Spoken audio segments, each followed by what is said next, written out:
Cuando yo me entregué para servir al Señor a los 18 años, Dios me puso en mi corazón un gran deseo de ser usado por Él en el evangelismo, en la enseñanza, ayudando en la iglesia, ayudando en las obras evangelísticas, en lo que sea. Y una oración muy común en mi vida en esos años fue: Señor, úsame por favor. Y a veces rogaba al Señor: Señor, úsame, no quiero estar sin ser usado, úsame, Señor. Y un día escuché un mensaje de un gran predicador por cassette. No sé si ustedes se acuerdan de cuando no existían CDs y no existían media social, y pasamos los mensajes grabados en cassette.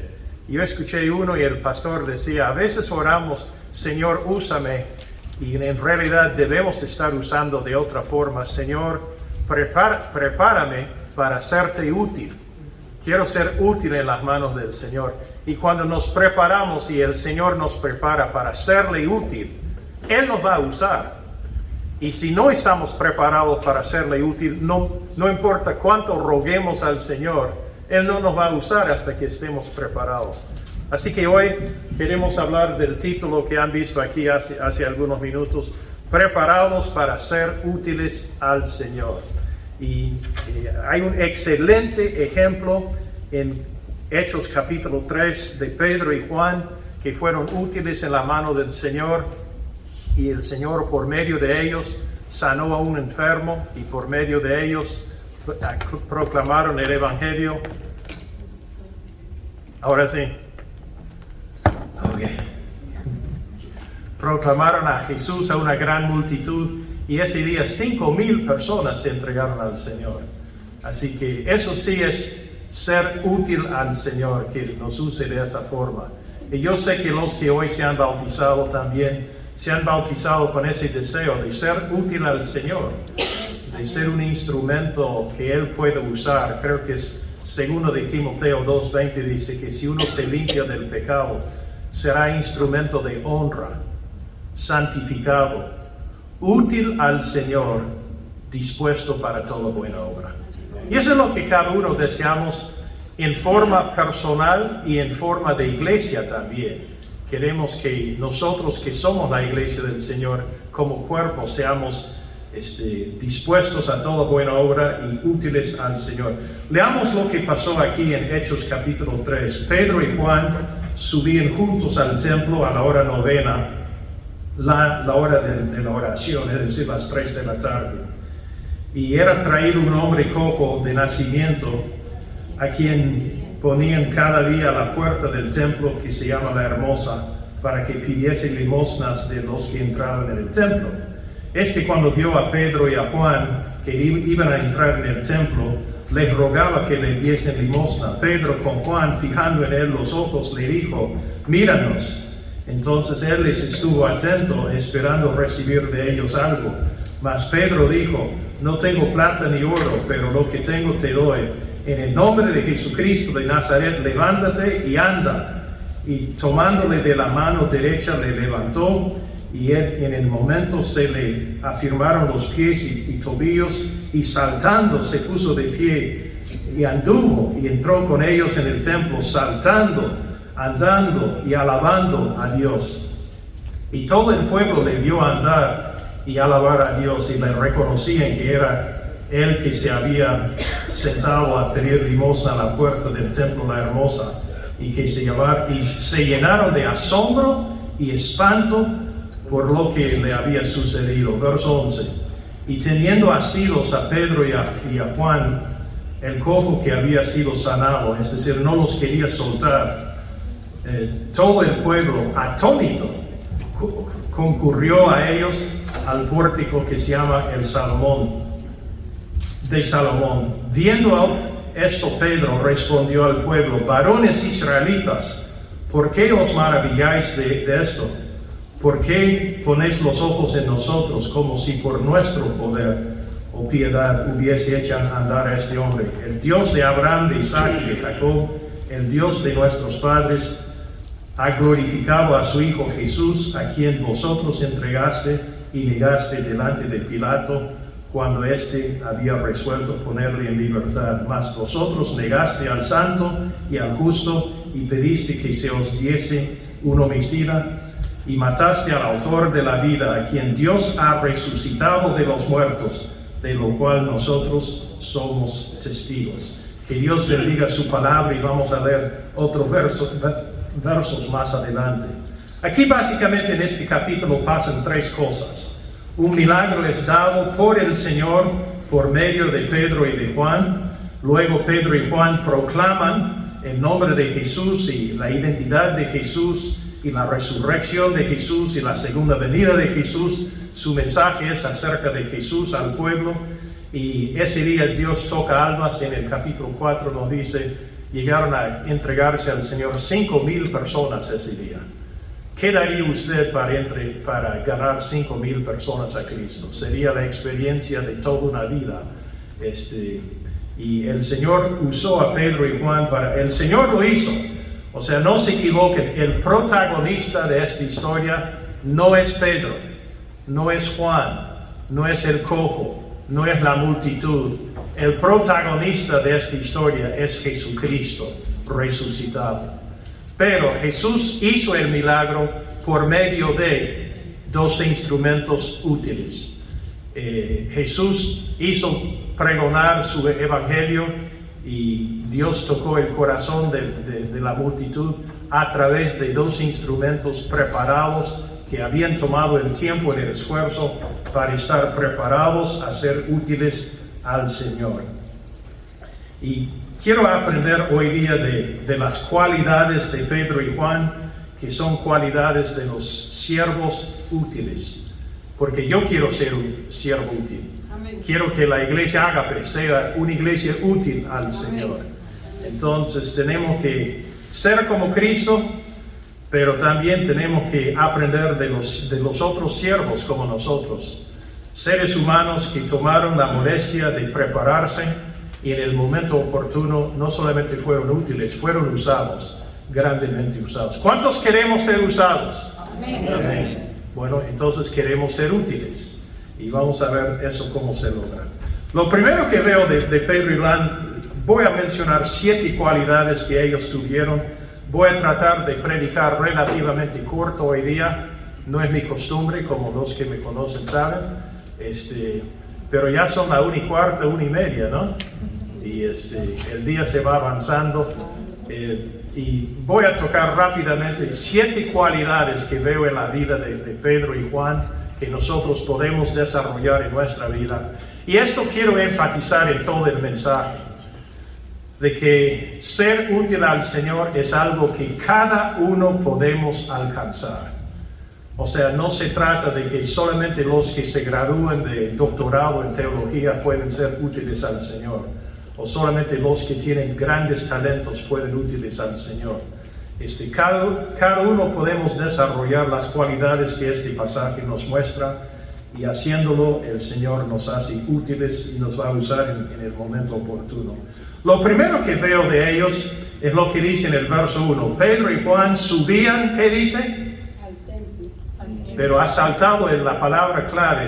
Pedro y Juan subían juntos. A ver, digámoslo juntos. Seguían juntos al templo. O sea, había unión entre ellos, había unidad entre ellos. Y a pesar de sus diferencias, porque si usted conoce algo de los evangelios, Pedro tenía una personalidad un poco difícil a veces. Cuando había una pregunta, el primero en responder era Pedro. Cuando había una duda, el primero en preguntar era Pedro. Cuando entraron aquí, fue Pedro quien habló. Y aunque la Biblia dice que los dos hablaron al pueblo, pero ni siquiera hay historia de lo que dijo Juan. Me imagino que Juan tuvo que predicar algunos minutos para que Pedro tomase aire. Pero a pesar de la diferencia entre los dos estaban unidos en Cristo. Y eso a pesar del hecho de que hace algunas semanas nomás Pedro le había negado al Señor y Juan lo sabía. Y me imagino que hubo cierto resentimiento en algunos de los discípulos. Algunos que decían, el doctor Pedro, que siempre tiene la respuesta. El doctor Don Pedro, que siempre es el primero en hacer, el primero en salir, y subió al monte de transfiguración y anda más pegado a Jesús que cualquiera de nosotros, y él ha fallado. Y me imagino que hubo cierto resentimiento, pero han pasado las semanas y obviamente Juan ha superado eso por completo. Y él está caminando junto con Pedro, hermanos restaurados, reconciliados, unidos en el Señor. Hermanos, para eso oró Jesús en Juan capítulo 17. Él pidió al Padre que nos haga unos como Él y el Padre son uno. O sea, estamos hablando de una unidad que pasa más allá de simplemente tú vas para Real Madrid, yo también, somos amigos. Esa es una amistad superficial. La unidad que tiene el creyente en Cristo con otro creyente va mucho más profundo que eso. Y a pesar de sus diferencias de temperamento, sus diferencias de dones, Pedro y Juan estaban unidos en una unidad sobrenatural. Juan 13 nos dice que esta unidad testifica. Ámense. Vamos a buscar ese verso rapidito. Juan 13, 35. 13.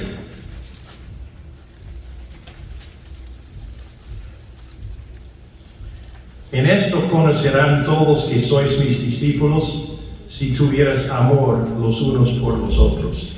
O sea, el vivir unidos en el Señor no solamente hace que la iglesia camine mejor, hace que nuestro testimonio a otros sea más eficaz.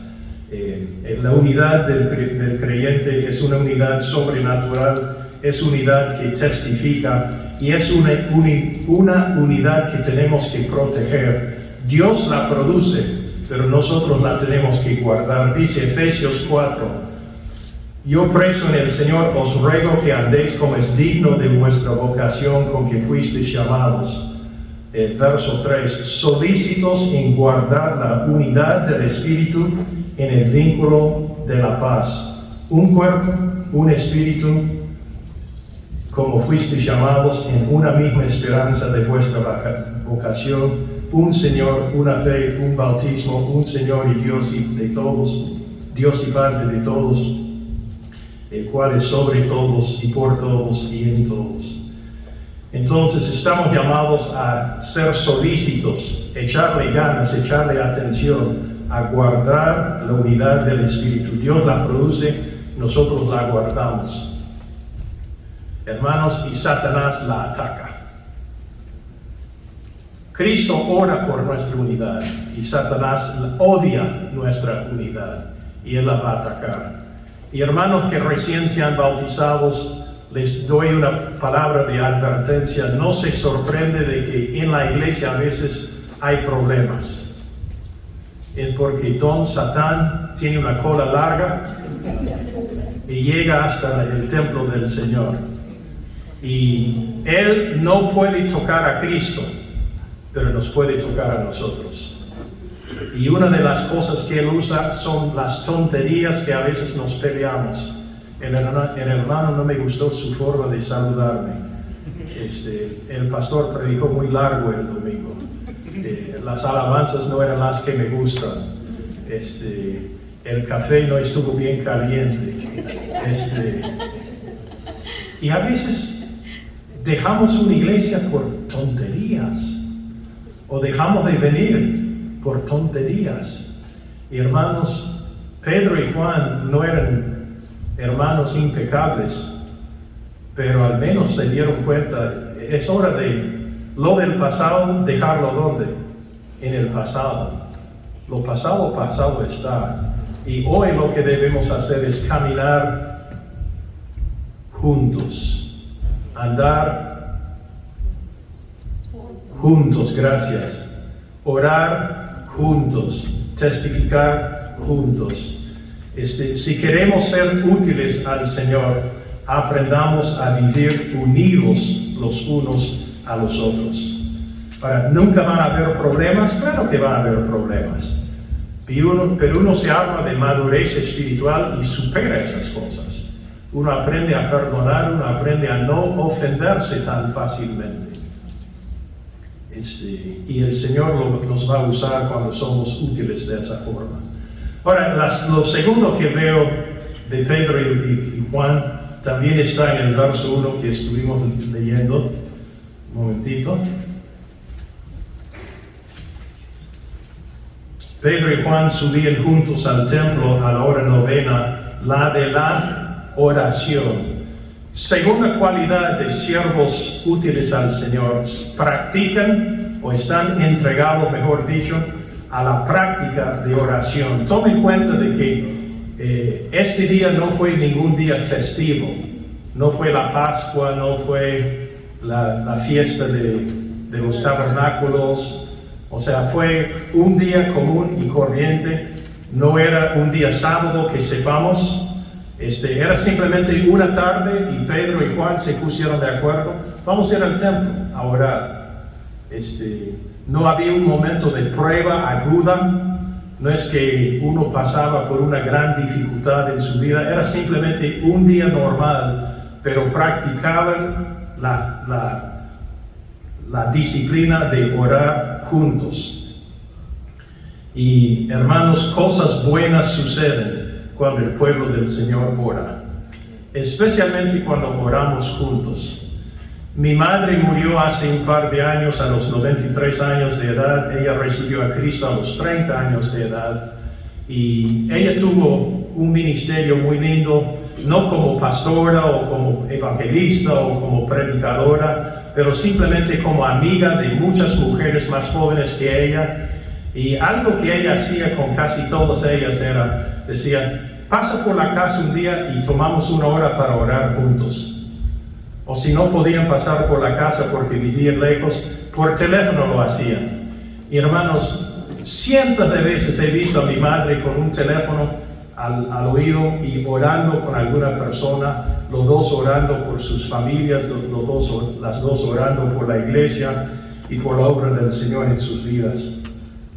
Y en el velorio de mi mamá, varias de esas mujeres se pusieron de pie y hablaron de que la hermana a mí me ayudó, no tanto enseñándome grandes cursos de teología, pero me ayudó orando conmigo.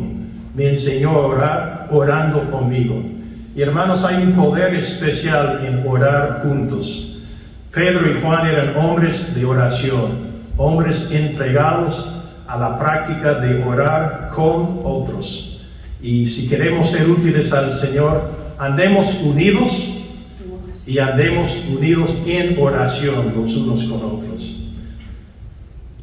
Y si usted en algún momento dado se puede pensar en algún hermano de la iglesia y usted se da cuenta que antes andaban más unidos de lo que andan ahora, pide al Señor una restauración de esa amistad. O sea, dejemos de lado esas rencillas y cositas y aprendamos a vivir en armonía los unos con otros en el Señor.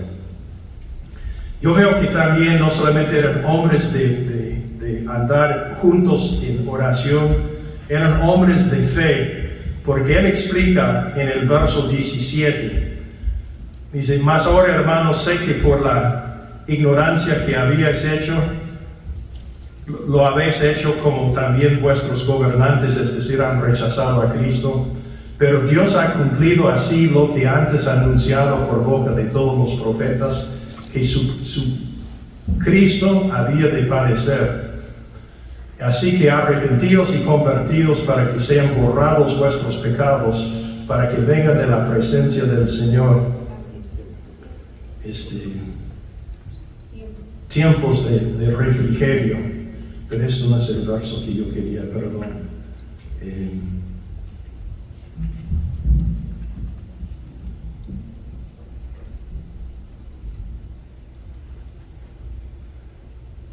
Verso 16, pasé por alto el verso que quería, perdón. Y por la fe en su nombre, a el cojo sanado, que vosotros veis y conocéis, le ha confirmado su nombre, el nombre de Cristo, y la fe que es por Él ha dado a la completa sanidad en presencia de todos vosotros. Él está diciendo, en el nombre de Cristo la sanidad fue hecha, el milagro fue hecho. Pero está diciendo, eso fue hecho por Cristo, por medio de la fe que Él dio. Ahora, ¿a quién le dio fe para recibir este milagro?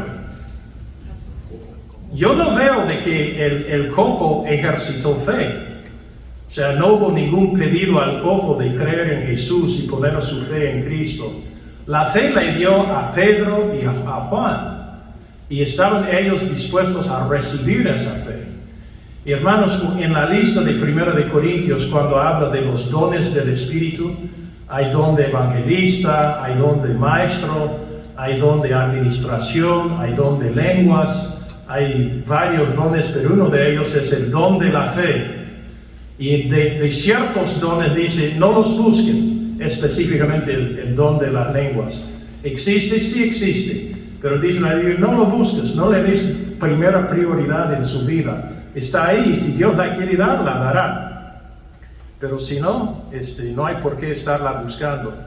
Pero yo pienso, si vamos a buscar algún don, ¿no sería bueno buscar el don de la fe? Y decir al Señor, Señor, cuando estoy frente a una necesidad de salud, dame la fe para creer en ti de que vas a obrar. Y hermanos, a veces nosotros oramos sin fe. Un ejemplo, en el capítulo 12 de Hechos vamos a encontrar a Pedro encarcelado y al día siguiente lo van a decapitar. Y la iglesia está haciendo un culto de oración, una vigilia de oración en la casa de una hermana y están orando por Pedro. ¿Y qué pasa esa noche en la cárcel donde Pedro está encarcelado? Aparece un ángel, el ángel hace dormir a la guardia, despierta a Pedro, le caen sus cadenas y lo saca afuera, y recién cuando el ángel se va, Pedro se da cuenta, oh, esto no es un sueño, una visión, esto es realidad, el Señor me está librando. Y él va de frente ¿a dónde? A la casa de esta hermana, porque él sabía, la iglesia va a estar ahí orando. Y ¡ábreme, ábreme! Y la iglesia estaba ocupada orando, entonces enviaron una jovencita de la iglesia, Roda se llamaba. Le decían, Rodita, vaya a contestar la puerta. Y ella se acerca a la puerta y reconoce la voz de Pedro. Y ella da media vuelta y va adentro y dice, hermanos, hermanos, es Pedro. Dios le ha librado de la cárcel. ¿Y qué le dijo la iglesia a la pobre Roda? No le dijo que abriera la puerta. Le dijo algo peor. ¡Estás loca! Así le dijeron, así dice el texto, le dicen, estás loca. ¿Tú crees que estaríamos haciendo vigilia de oración a las 3 de la madrugada si Pedro estuviera a la puerta? Él está en la cárcel, hija, y se va a morir en la mañana. Y yo digo, entonces, ¿con qué fe estaban orando? Y la respuesta es, estaban orando sin fe, sin ninguna expectativa de que Dios iba a orar. O sea, yo estoy seguro que estaban ahí diciendo, oh Señor, el hermano Pedro significa tanto para nosotros. Es un gran siervo tuyo, es un gran hermano para nosotros. Por favor, líbralo. De ti es todo el poder y tú lo puedes hacer. Pero silenciosamente estaban diciendo, menos mal que es Pedro y no yo en la cárcel. O sea, definitivamente, si no me cree, lea ese texto de la tarde, capítulo 12. La iglesia estaba orando, pero estaba orando sin fe. A veces no solamente oramos sin fe, a veces vivimos sin fe. Cuando Pedro le hace la pregunta a la multitud, porque dice que cuando este cojo fue sanado, la multitud usa 3 adjetivos para describirlos. Se llenaron de asombro, de espanto y estaban atónitos. En otras palabras, ellos decían, no lo puedo creer. ¿Cómo es posible? Esto no sucede. ¿Dónde estaban? ¿Frente a qué? Frente al templo, el lugar santo. ¿De qué ascendencia eran los hombres y mujeres de esa multitud? Judíos. ¿Cuál es la historia de los judíos? La historia de Génesis 1, en el principio creó Dios los cielos y la tierra. Si crees Génesis 1:1, cualquier otro milagro es pan comido, ¿no es cierto? Esto es el pueblo que Dios le abrió el mar rojo y escaparon sanos y salvos. Y el mar rojo después cerró y mató a sus enemigos. Este es el pueblo a quien se le dio maná del cielo cada día por 40 años. Este es el pueblo que entró en la tierra prometida y la primera ciudad que tenían que derrotar era Jericó y simplemente caminaron alrededor una semana y Dios hizo caer los muros. ¿Por qué les sorprende? ¿Por qué están atónitos cuando Dios mueve? Ese es el pueblo que Sadrach, Mesach y Abednego entraron al horno de fuego y salieron ilesos. Ese es el pueblo cuyo profeta Daniel fue echado a la fosa de los leones y no le tocaron y Dios le mantuvo perfecto. O sea, lo que Pedro les está diciendo, de todas las naciones, ustedes no tienen ninguna excusa para asustarse cuando Dios obra.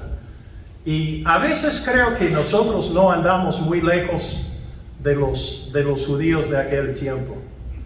O sea, sabemos que Dios hace milagros, pero no tenemos ninguna expectativa que las va a hacer en mi vida o en mi iglesia. Esas son cosas que hacen en otros lugares.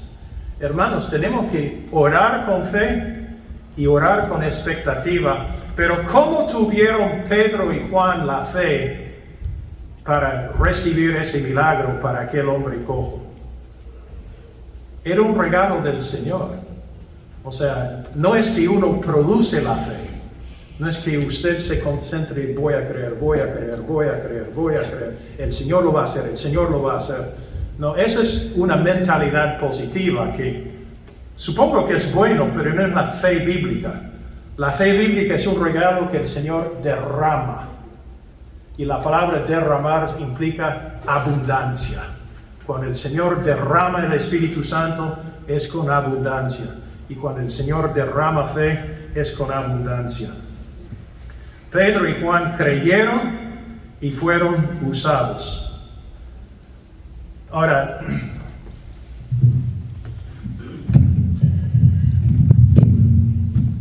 eso fue difícil. No me malinterpreten. Tu falta de fe a Dios no le limita. Amén. Dios es Dios y Dios hace lo que va a hacer. Si tú no le crees, Él va a levantar otro que sí le va a creer. O sea, tu falta de fe a Dios no le limita. ¿A quién limita? A uno mismo. Y Dios va a usar a alguien. Pero Juan y Pedro tuvieron el gozo de ser los escogidos para ser usados. Ahora, ¿por qué fueron escogidos ellos? Sabían preparados para ser útiles al Señor. Estaban unidos, eran hombres de oración y estaban dispuestos a recibir del Señor el regalo de la fe. Hermanos, abramos nuestro corazón para recibir la fe que el Señor quiere derramar. Vivamos con expectativa, oremos con expectativa y el Señor nos va a usar, el Señor va a obrar. Eran hombres de compasión también. ¿Cómo trataba el público a este pobre mendigo? Él iba todos los años, tenía 40 años de edad y no podía ni siquiera gatear hasta el templo. Lo llevaban al templo y lo depositaban ahí como un saco de papas. Y la gente ya se cansó de verlo. Estaba en la puerta que se llama Hermosa, pero él era muy feo. No era un hombre con ropa elegante, ni un cuerpo elegante, ni nada por el estilo. Y estoy seguro de cada 100 que le pasaban, tal vez uno le daba alguna limosna chiquita. Pero Pedro y Juan le trataron con dignidad y con respeto, le hicieron caso, le oyeron, le vieron, le hablaron, le tomaron de la mano, le levantaron, y cuando él se colgó de ellos y no quería soltarse, dice que ellos no le empujaron, lo dejaban porque entendían, este hombre acaba de experimentar el toque del Señor en su vida. Eran hombres motivados por amor hacia una persona en gran necesidad. Y si queremos ser usados por el Señor, un paso es ser personas de compasión, amén. Personas de amor, especialmente por los de necesidad. En el lugar donde usted trabaja, ¿hay alguna persona que necesita un amigo que le escuche? ¿Hay alguna persona que necesita un amigo que ore por él? ¿Para qué Dios le ha puesto ahí si no es para llenar esos zapatos y ser el instrumento en la mano del Señor? Una quinta cualidad que veo en la vida de Pedro y Juan: no aceptaron la gloria para ellos ni por un minuto. En el verso 12, Pedro dice: ¿por qué ponéis los ojos en nosotros como si por nuestro poder o piedad hubiese hecho andar a este? ¿Qué diferencia a los que llenan estadios con cruzadas de sanidades? ¿Y quién lleva la gloria? Ellos mismos.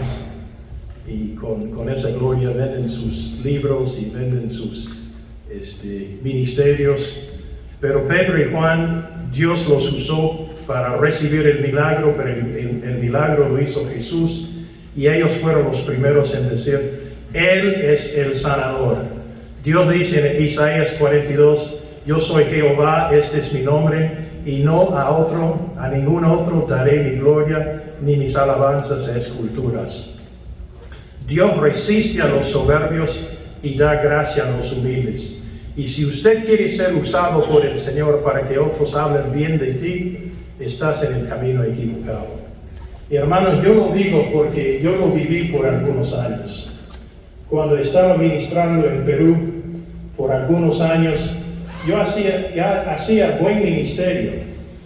Salía a evangelizar, hacía discipulado de los nuevos, enseñaba en institutos para pastores. Veo atrás y mi ministerio estaba bien, pero miro mi motivación en esos años.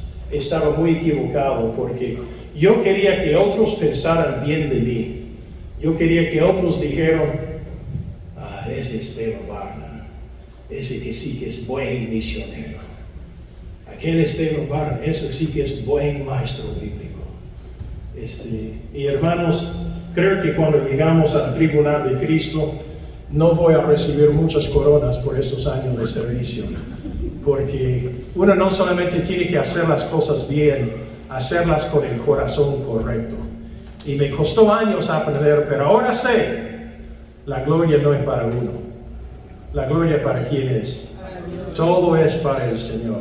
No es para el músico que canta, no es para la hermana que enseña, no es para el ofrendador que da una buena cantidad en las ofrendas. La gloria es solo para Cristo, y mientras más le damos la gloria a Él, mientras más somos como Juan el Bautista, que dijo: es necesario que yo mengüe, pero que Él crezca, ¿no es cierto? No es que fijen la atención en nosotros, es que fijen la atención en Cristo Jesús. Una sexta cualidad que veo en Pedro y Juan: cuando hablaron a la gente, inmediatamente comenzaron a citar la palabra de Dios. Citaron al Deuteronomio, citaron a Salmos, citaron al profeta Isaías, citaron al profeta Samuel. Conocían bien las Escrituras. Ahora, yo no sé en qué momento empezaron a aprender tanto Escritura, porque cuando estaba Jesús en esos 3 años, a veces eran buenos alumnos y a veces no tanto. Pero creo que fue después de la resurrección que se prendió el foco en su mente. Y ellos pusieron las pilas en su corazón. Y dijeron: ahora sí, vamos a prepararnos bien. Y se prepararon con la palabra de Dios. ¿Eso es algo que usted y yo podemos hacer? ¿Podemos prepararnos leyendo, estudiando, meditando y atesorando la palabra de Dios en nuestra vida? Claro que sí. Estas no son cualidades que solamente pasan a un élite. Todos podemos conocer bien la palabra de Dios. Y la última cualidad que ellos tuvieron, proclamaron a Jesús resucitado, a Jesús que venía otra vez, y proclamaron la salvación de Jesús y invitaron a otros a venir a Él. Miren el verso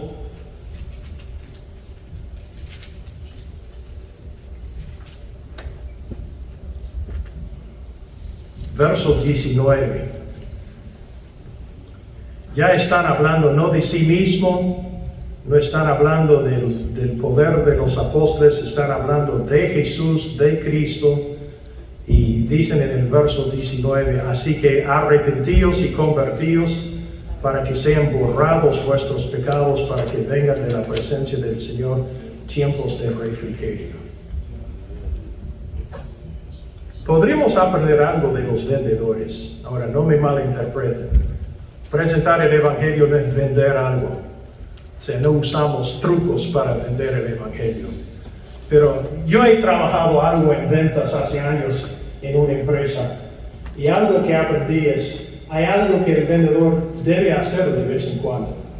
Invitar a la gente a comprar.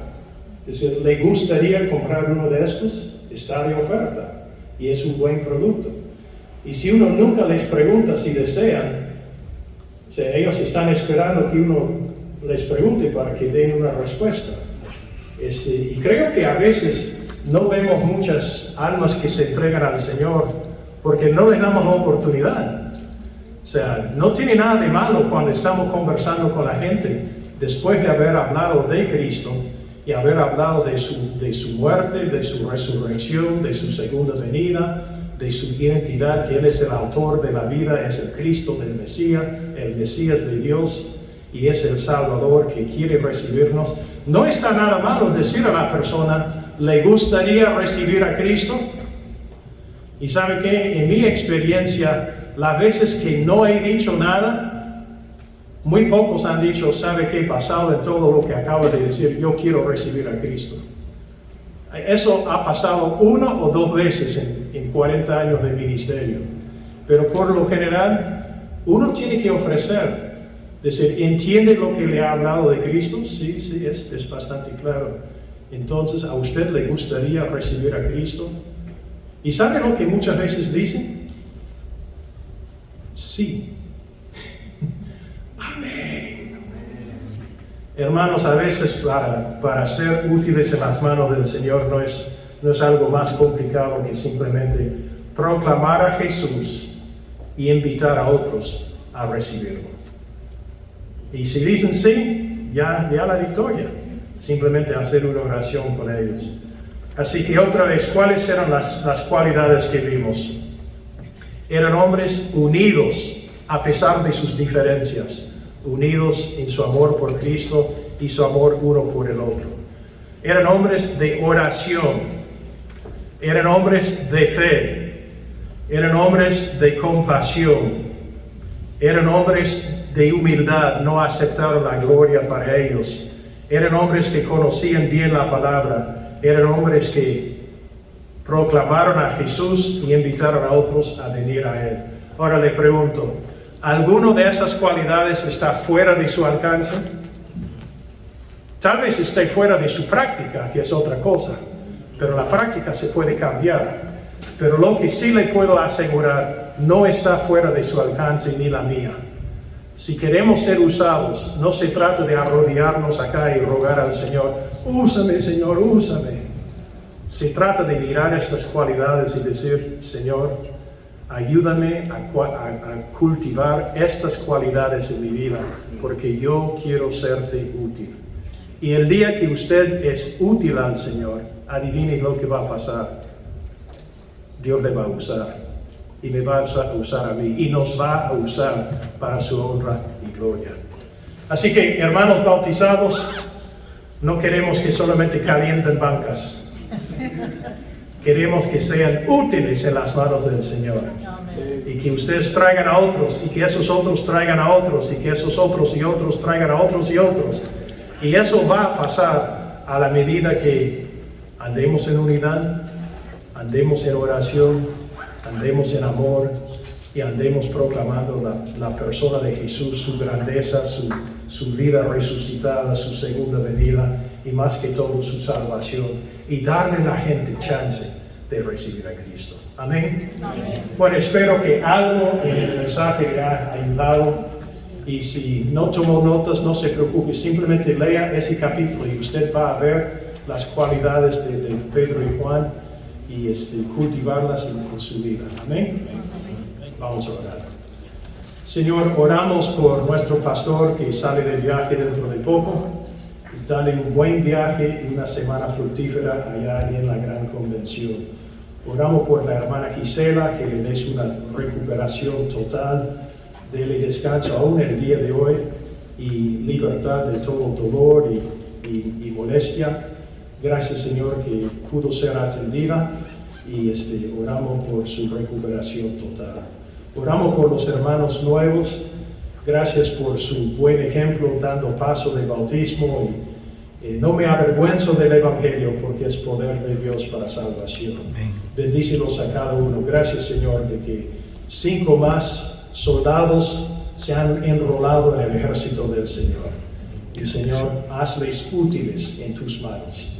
A cada uno de nosotros, Señor, háganos como un Juan y Pedro, hombres con nuestras debilidades y nuestras idiosincrasias, pero hombres rendidos totalmente a Cristo, para que tú nos uses, Señor, a la medida que seamos útiles a ti.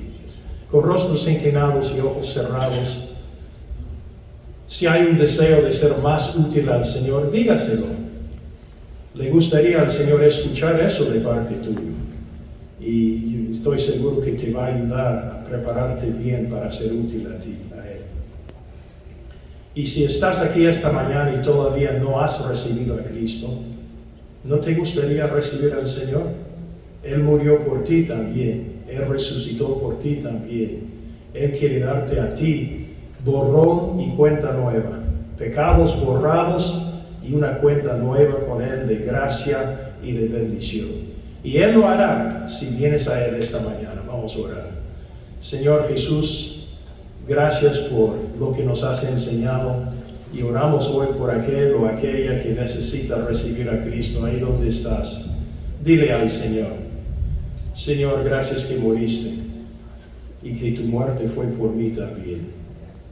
Por favor, ven a mi corazón, borra mis pecados.